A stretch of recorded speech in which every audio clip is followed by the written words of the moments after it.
Well, folks, hello. Hello and welcome. Welcome back to Just Folks Conversations with Emma.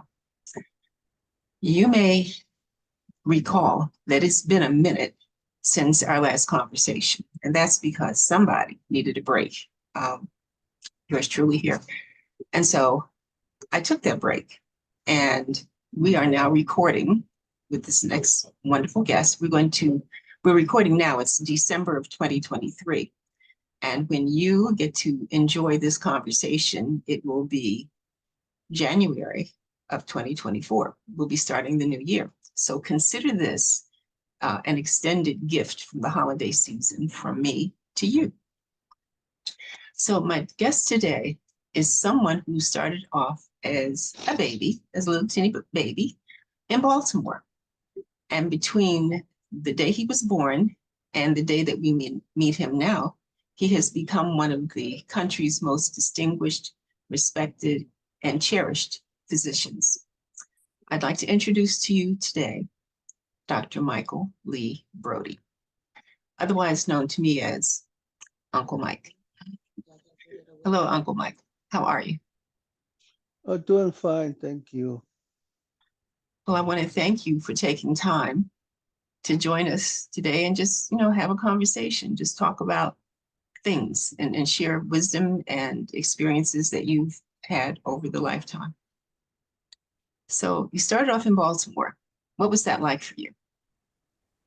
Well, the first thing I remember in Baltimore was Riggs Avenue, and I remember the rain coming, and I take a leaf, sometimes with ants on it, take a leaf up to the top of the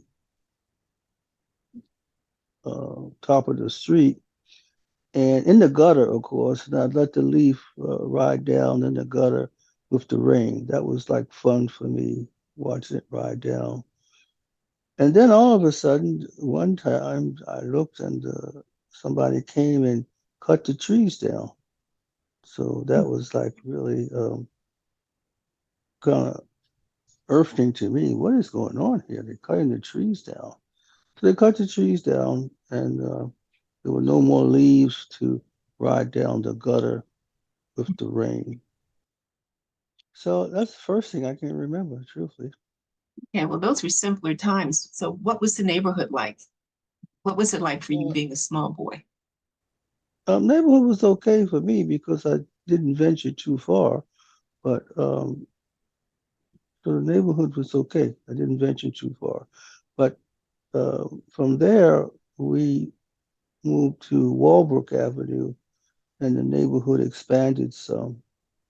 There were Caucasians in the neighborhood when we moved, but at the end of the first year, they were all moved out.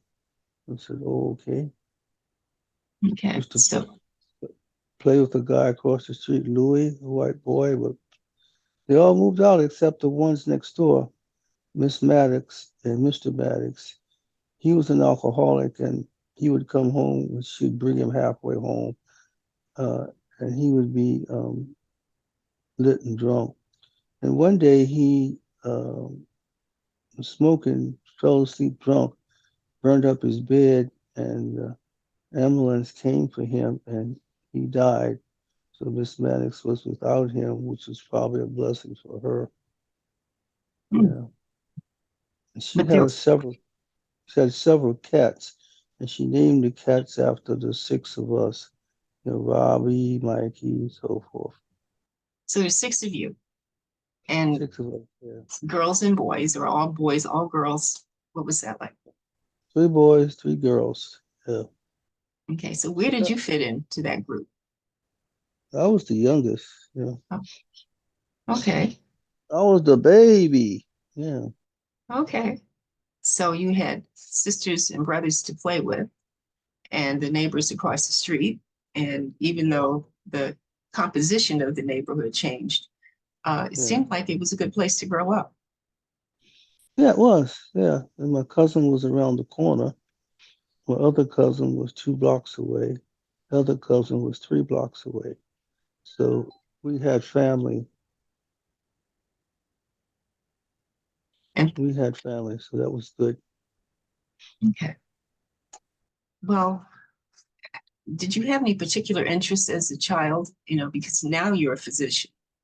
But did you think as a young boy that's something you would pursue? Nah, not at all. I was my interest then was just getting into stuff and figuring out stuff, which I love to do. I had an erector set, what we called it at those days, an erector set, and I would put that together to make it work. And I had a couple gadgets I put together, but I never hadn't thought about medicine or anything like that at all. So from Walbrook Avenue, I went to elementary school and then junior high school. And here's where my teachers were very, very influential to me. Mr. Bradby at 142 was very instrumental to me. Miss Stubbs at 142. Miss Stubbs was very influential to me. What did Uh, that look like? And what kind of support did they give you? just encouraged me with my academics and helped me with my academics. If you know, and that would rather than you put a paper down, take a quiz, take the quiz back. They were there with me to help me with that quiz as to what went on. These teachers, Miss Taylor, Mr. Bradby, Miss Stubbs, just some teachers that I do remember. Then I went to junior high school, and there So let me were let me just let me ask you a question here. Was this an elementary school that was um, restricted in any way, or was it integrated? You know, what was the come composition? on, what are you talking? What are you talking about? In those days, nothing was integrated. I Heck just no. I have to be on the record with that. Okay. Yes, Get so on you the can record. Get on the record. Yeah, be on the no, record. of course they were segregated. Mhm. And the junior high school was segregated, but there were people like Haywood Harrison, Miss Holt. These were superior teachers that would help us, would help me too, get along. And it was like doors start to open. Then I start to see even more, about study and all. Especially Mr. Harrison. He went on to get a doctorate degree and went to Morgan as a Dr. Harrison and was teaching English there. I think it was, yeah, good teacher. This is from 181. So one day, the principal at 181 called in me and the Cova twins Is this in and middle school? I mean, a junior high school or is high school? junior high school. Junior high. Okay. The principal called us in and said, me, the Covas, and I forget who else said, you're going to represent the race. And I'm like, what race are we having? 100-yard dash, or what is it going to be? I don't know. He said, no, you're going to go to City College. So we were the fourth group to go to City College. The Mhm. first group was one guy by itself, and Mhm. then I think the second one was a few, and then we were the fourth group at City College. So okay, go to City College. So what? So I went to And City College, and what I need, found out was just need to insert real quickly. City College is a high school in Baltimore. For those Baltimore who City College. Baltimore Yeah, City College is a high school. it's a high school. That's good to note that Baltimore City College is a high school. It Mhm. was a high school of some reputation at that time, Mhm. and I said, okay, okay, let's do this race. So we went to City, and right away I realized that these white people are no different than me in many respects. So these white boys, it was all boys school too, and they're no different than me in any respect. And uh, I had a teacher, Miss Southwick. She was a superior teacher, and I think I got 95 in geometry. I mean, she's very helpful, very helpful. Uh, and very, very non-presidential. Something else happened to me at City in the history. Mr. Greenwald, we had a thick book because we were carrying books at those times. We didn't have apps; we had books. So this book by Mr. Greenwald was really thick. I said, well, Mr. Greenwald, we've been reading and reading for weeks. We haven't talked about the blacks and their role in U.S. history. Oh, we'll get there, Brodie. We'll get there. We'll get there. In the middle of this book, I forget the name of it. In the middle of this book was the page for Booker T. Washington, and on the back of that was the page for George Washington Carver. And that was it. I said, Mr. Greenwald, this is all you're talking about for Black history in America. Well, Brodie, blacks didn't do very much in American history. Well, I had 142 and I had 181 in junior high school. So I studied about Sojourner Truth. I studied about uh, I think Charles Drew was just coming along at that time. Studied about him. I studied about uh, you know County Cullen. I studied about these people, black people. So I knew black did a lot in American history, even from Crispus Attucks. I knew they did a lot, but this book had 2 pages, thick book of black history. So I just, shut up, kept going. Just, I knew the truth. So that was my. So I did all right in history. Hmm. I did all It's right at interesting. school too. Well, that we're clear about. But what I'm finding is interesting that during the time you were in high school, that issue of the contribution of African Americans to the United States was considered so minimal, and Yeah, now uh, people are seeking to repress what little bit that was shared to begin with. You know, right, so, um, right. yeah. So the struggle continues. And Uh, nothing about slavery or anything like that, mhm. nothing about that. Tucson the truth, nothing about slavery. So it's like, nothing went on about that. But I'm like, okay, all right. But I knew because of the foundation I had in elementary school and junior high school, I knew better than what they showed me in that history. I knew better, you Well, know. did you you know. find that knowledge in any way gave you some sort of internal stability? Because if you were one of a very few Black students in a predominantly white school, with any Black teachers, were there any? I think there was one science teacher, Mr. Willis, Okay, downstairs. That was about it. Yeah. but did how did you feel about being such a pronounced minority in that setting? Emma didn't bother me. It Good. really didn't bother me. I mean, it really didn't bother me.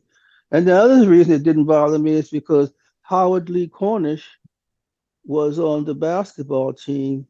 He was a point guard and he was all-star and he was ranked the best in the MSA, Maryland Scholastic Association. Howard was black. He was in my homeroom class and some of my classes.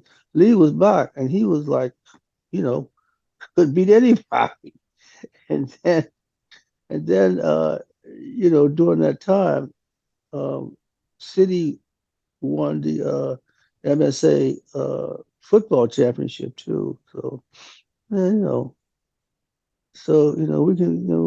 we can match up with them academically. We can match up with them physically. So I had no issues at all. None at all. Wonderful.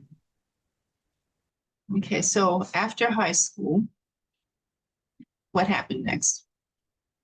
Well, I went to college for one semester, and my dad didn't have any more money because my sister was also at Morgan College, Morgan State College. So I dropped out of school. Was That was enough, Dad. I dropped out of school and I I joined. I was going to join the service. My brothers had a brother in the Air Force, a brother who had been in the Air Force. But then my brother-in-law, who was like a big brother to me, Archie, he was in the Marines, so I joined the Marine Corps. Oh, Woo woo. what Yeah. now? That had to be quite an experience. The Marines have quite a reputation. You ain't lying. You ain't even lying. So from I went to school for electronics and crypto repair, and then I went to Okinawa for almost a year, and then I ended up in Vietnam for almost a year. So Now, that that was Vietnam a mind experience. that was a mind-boggling opening experience. Yeah. Okay, a lot of people came back from Vietnam, changed, those who were able to come back in ways Mhm. that they actually never recovered from. How do you, Well, what kept your boat afloat? How were you able to navigate? afloat nothing. Them I came back crazier than a bed bug, and I had therapy for years. Yeah. Mm, When I came back, I where did I go first? Baltimore for a minute, and then to California. And then I worked for the NAACP for a while as the Western Regional Youth Director. So that was, interesting working for the NAACP. Something I left out though when I was in high school. One of the most dramatic experiences in my life was Miss Juanita Jackson Mitchell. She's like another mother to me, mm, to many of us. She took these little boys out the ghetto, out the streets, and she had us marching and picketing and protesting and so forth. And she was like wonderful to us, and she gave us, experience. well, let's Her talk husband, a little bit about her because everyone around the country does not know necessarily who Juanita Jackson Mitchell. oh, Anita Jackson Mitchell. I think she was the first black woman to finish University of Maryland Law School, and she had an office on Druid Hill Avenue. And Mhm. her son, she had three sons: Clarence, Kiefer, Michael, and George. Four sons. And Michael and I went to high school. Michael was at City, went to high school with me, so we were good friends. And Ms. Mitchell took all us boys and put us and girls and put us in a NAACP youth council, and we Mhm. were picketing and protesting and sitting in and doing all kinds of stuff. And then her husband, Clarence Mitchell Jr., was her husband. He was in charge of the NAACP uh, Washington Bureau. And we went over to his office, and his thing was writing bills and things and presenting them to the president. He sat with every president from Johnson to whoever else came after that before he died. So when he was known as the 51st senator Mhm. because all that he did, Mr. Mitchell and Big Clarence, and we would go over there to his office, and I mean we would be like playing and carrying on, but we'd be learning everything. And he and Miss Mitchell like introduced us to people to give us projection. Introduced, I met Muskie. He's about almost 7 foot tall. Edwin Muskie, I think his name is from Senator, New England. was he a senator at the time? United I States think I, Senator. I think he was. I think he Okay. was. I think Muskie was. And then I met I call him HQ Hubert Horatio Humphrey. We met him. Miss Mm-hmm. Mitchell let us. And then she introduced us to a lot of other figures that I don't even remember right now. So, what was the Um, impact on you and the other young young people who were being keep introduced to these folks? our impact was keep going and keep growing. Okay. Yeah, just keep going, keep growing. Don't ever give up. But these people were so influential, and Humphrey was white, Miss Muskie was white, and I think some of them were black, but it didn't really matter. They were in the struggle, and that was we called it the struggle. and that was so important. So that part was in high school.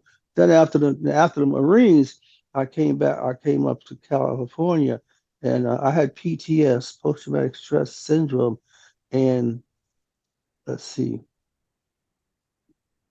I was married to who was I married to? Married to Beverly, and I was married to Lynette, and then I was I don't know, single or something.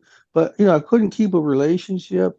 It just wouldn't working, And I, but what I also did during that time, UC Berkeley had some positions where they're offering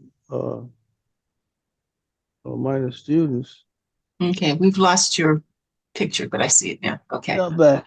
And All right. UC Berkeley was offering some students, and so what I did was I got enrolled in UC Berkeley, and then I figured that I said, for all this civil rights stuff, I said, I'll be a lawyer. I'll be a lawyer.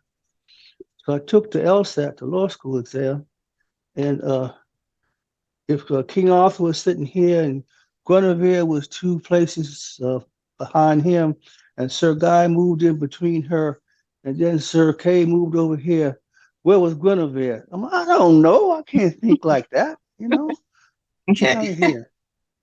Yeah, I can't So, think like that. So then I said I can't handle this stuff. So so then I said, I can't handle this stuff. So I said, I was in love with a woman that I was getting married to a woman I didn't love, and I didn't know what to do. So I hadn't had any therapy yet. So I drove my car to the airport in San Francisco. I said, how far can I go without a passport? Because I didn't have a passport. They said, you can go to Canada. I said, no, they speak English there. They said, you can go to Mexico. I said, I'll take that then. So I parked my car, left it there, or parked my car. I got a ticket and everything, and I just left my car there, and I got a ticket to Mexico City. So I flew to Mexico City. I had a duffel bag, and I tried to find a hotel place to stay. So I went on and I did, and so I better learn to speak Spanish since I'm here. So I don't know what I was doing. That's end up what I did. how long did you stay in Mexico? Almost a year. Yeah, and What did you do? whatever I wanted to do. I met a friend who was who was in law school, and we went to the bullfight. And he's sitting up there eating hot dogs, talking about, man, yeah, this one is good. This one is good. This one's good. I'm like, man, the bull is all bleeding. How's it gonna be good? He was having a great time, my buddy. Hmm. So I'm like, oh, I'll take a baseball game. Okay, because if you have PTSD and you see someone torturing a bull, because that's what it looks like to us, we're not accustomed to that. How did that impact you? Did you find that upsetting? I didn't go to any more bullfights. Okay. Yeah. Then my friend had a girlfriend, and she had a cousin. So we said, let's take them to the movie. Because I only had $2,000 when I hit there, but that was pretty good in those days.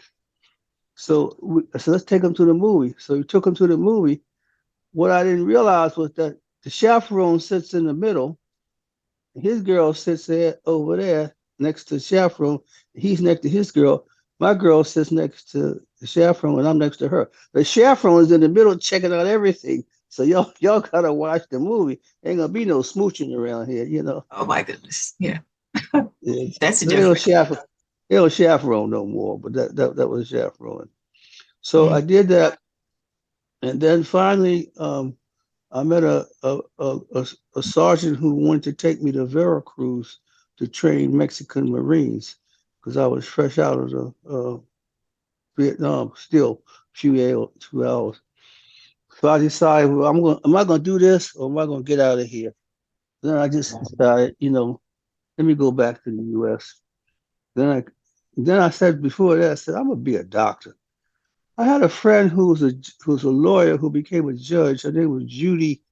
I remember Judy's last name. And she had said to me a long time ago, Michael, why don't you be a doctor? We were sitting up talking about what to do. And I wish and it hit me what Judy said, be a doctor. So I said, well, I do like molecules and stuff like that. So I came back to Baltimore and I went back to Morgan, had a little GI Bill money then, and I decided to pursue my got A's for a year or semester, and that's when I met Beverly. And then I after that I said, no, Baltimore can't hold me, so I, I transferred back to Berkeley again. This time in a science mode, and there were a lot of other Black science students there, and we all formed a group and supported one another. And from there, I went on to medical school after my Berkeley.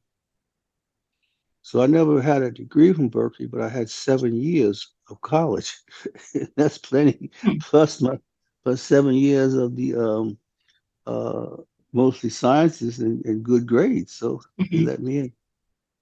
Yeah. Wonderful. So, in terms of your practice, what did you decide to do? Now you've become a doctor. Which direction did you decide to go? Well, I wanted to deal with the whole family. Everybody was doing family practice then. So I said, well, I'll do family practice. And I did. Yeah, for 40 years. So or more. That was the right And choice. yeah, from I went to UC Davis Med School, and from UC Davis I went to LA County Martin Luther King for my residency in family. I did pediatrics first and then family medicine. Yeah.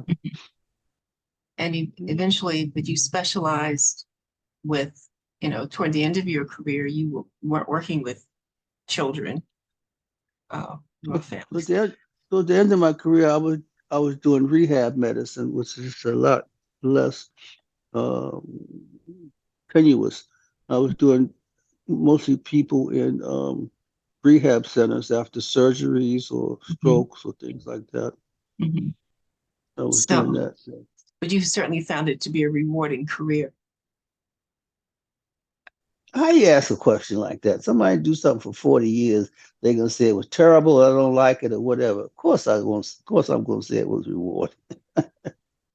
I don't You know, know. I enjoy I've talked to some folks who spent a minute in something they really didn't like, and after it was over, it's like wow. maybe not quite 40, but they had like Uh-huh. it was an endurance race. They had a purpose for doing it because I guess that felt like their only option, but they did. Right, So, right. what would you say the highlights are for you? Highlight. That's a good question. What is a highlight? What is a highlight? A highlight. Um, a highlight would be maybe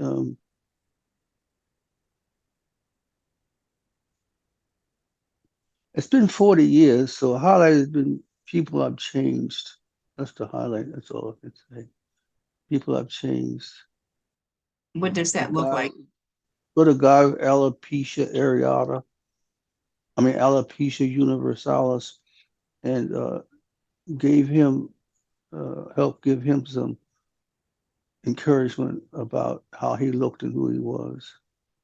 Mhm. Uh, that's alopecia universalis, is like no hair on your body at all. Mhm. Yes, that's the big thing. So, how And did one you of help him? What did you do to help him? just to encourage his worth, his school, his looks. That some women are gonna think you hot, man. I'm telling you. So I had to tell him. Was he a younger guy? Uh, He you was in his teens. Yeah, Oh, he's oh yeah. Then he would certainly need a lot of encouragement. right. That's a pretty And one of critical time. one of my highlights was there was something called Nicholson Garden, and there was something called Jordan Downs. And my office was right. My first office was right in between. Nicholson Garden, and Jordan Downs. These are projects, Nicholson Garden and Jordan Downs. Now What my part of office, California are we talking about? Southern Cal, Okay, LA, Compton. okay, And then I could walk out my office. I don't know if you've ever heard of the Watts Towers by yes, Simon. What's his? Huh? yes. I could walk out of my office, look to the left, and see the Watts Towers. I think they built it up now. Simon, what's his name? I forget his name. Who built it? But that was a highlight to me too. You know, Okay, that so was a highlight to me too. there may be some people who don't quite know what to make of Watts Towers. How would you describe in general what that Uh, represents? just an inspirational guy, inspiration by I think this Italian guy who lived in that area at some time and built the Watts Towers. I mean, it's a monument now. It's protected. What materials did he use in order to construct it? Give us a little He, description. so it was built off of I think broken glass and concrete, and it's very unique structure for that area. The area is totally black now, well, black and Mexican now, and he I think is Italian. I think, yeah. Okay. Just as a general point of reference, what is the height in of these towers? I don't know, Emma. I can't tell you that. Approximate, would you say half a story, maybe 6, 7 feet, 10 feet? Oh, they're higher than a story, maybe a story and a half. Oh, that's The huge. tallest, the tallest That's ones, yeah. Well, a story and a half. It's not that much, but it's yeah. okay. Okay, so that was quite an undertaking that and you say it's now a historic protected I'm site. I'm a I'm a doctor, and please don't use undertaking, okay? Pardon me, my mistake.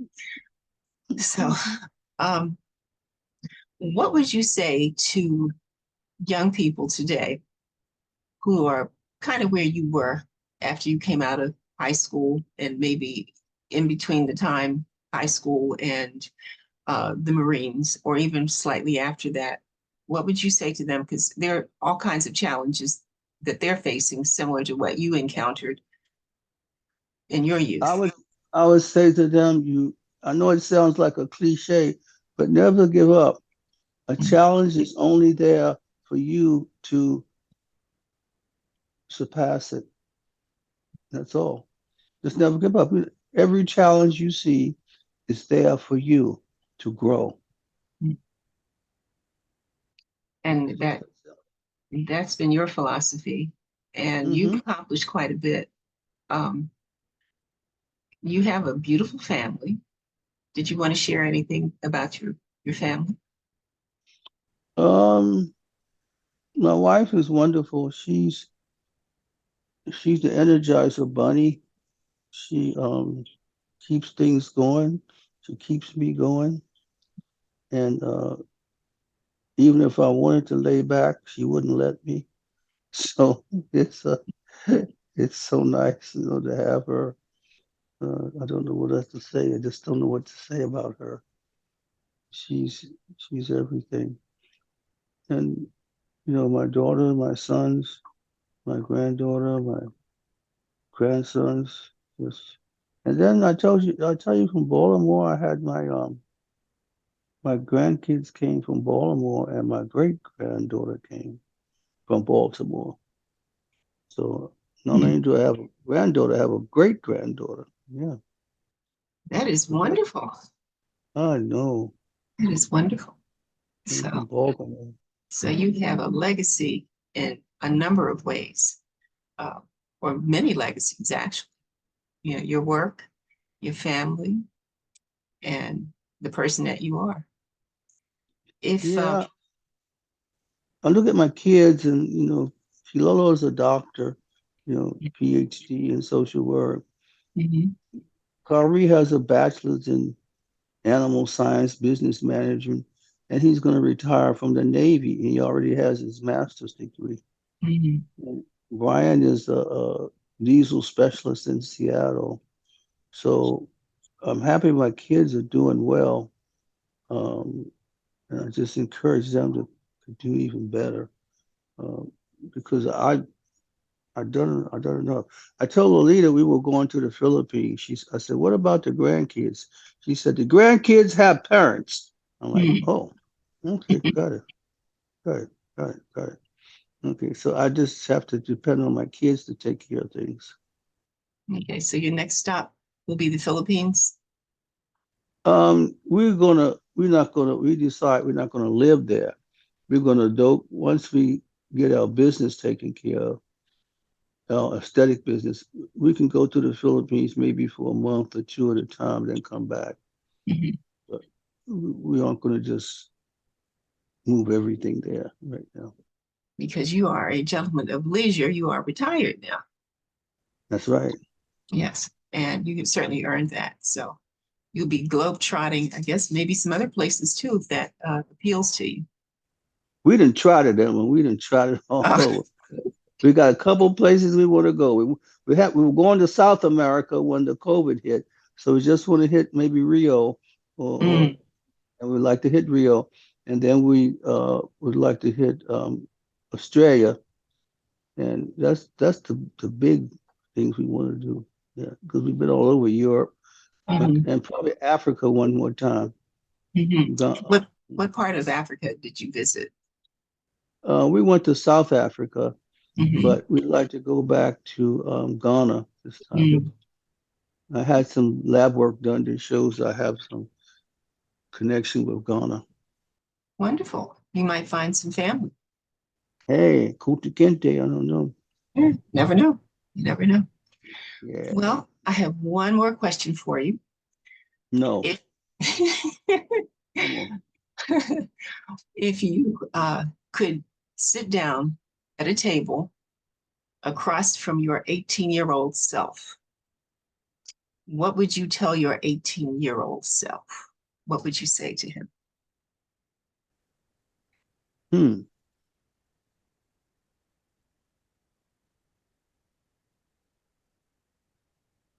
Well, when I was 18, I was in the Marines. So I would tell myself, be a good Marine and don't get busted. Don't get busted when you lose a rank. Be a good Marine, don't get busted, and slow down on marriage. I really would. But I don't know if that's really true. I just said, good Marine, don't get but yeah, I don't want to tell it what I'm going to tell him, man. I want to tell him, go on and live your life, boy. Shoot. And that's what you Oh, did. So you have yeah, followed your own advice. yeah, go on and live your life, boy. Yeah. Yeah. Do what you want to do. Well, Give me one more question. Come on, that's one easy. more question. Okay, well, right now, okay, this one's very timely and it's somewhat political. Right now, our country is in uh I won't say an uproar, but we're at a tipping point, possibly, probably, in terms of our politics. Hmm. What do you see as um, the future for the United States? And what are the implications of that? Well, the future implications are if we go along with Trump, we're going to end up in a fascist state. And if we continue with Trump, we're going to end up in a dictatorial state. Countries in the past have said, oh, this can't happen, that won't happen. Don't worry about this, don't worry about that. And they ended up in, fascism with Mussolini, dictatorship with Hitler. And if people don't see that, then it's going to be tough times. I've already said, I need to make sure that, I'm packing and I got everything, going for me because these people, they if they think he's going to get elected and be an asset to the company, oh no, oh no, no, no, no, no at all. So I'm hoping that most of the Republicans will see that and either don't vote or vote against him so that he doesn't create this turmoil. Because if he gets in, he's going to fire judges, put judges in, kick people out of Congress, and kick people back in, keep people in Congress. He said he was going to do. I think somebody said Maya Angelou said, if a man tells you who he is, believe him. I Mhm. think that's Maya Angelou. Yeah, if Yes. a man tells you who he is, believe him. So if he tells us who he is, believe him. Just believe him. Yeah. Mm. Well, any last words or any advice on any subject that you'd like to share? Mm,